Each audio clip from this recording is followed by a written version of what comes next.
നിർമാല്യത്തിനു ശേഷം അഭിഷേകം കഴിഞ്ഞാൽ നടത്തുന്ന ഉഷപൂജയാണ് മാധവിപ്പള്ളി പൂജ.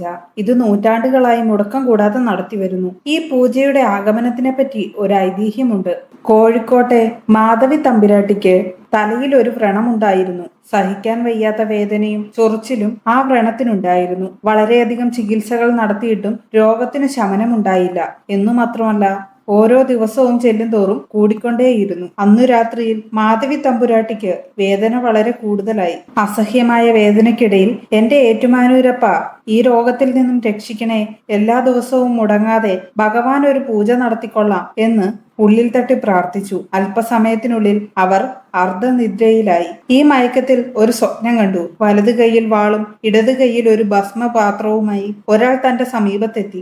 വാളുകൊണ്ട് വ്രണം വടിച്ചു കളഞ്ഞ് ഭസ്മം വാരിയിട്ട് നന്നായി തടവി. അവർ നല്ല ഉറക്കത്തിലായി.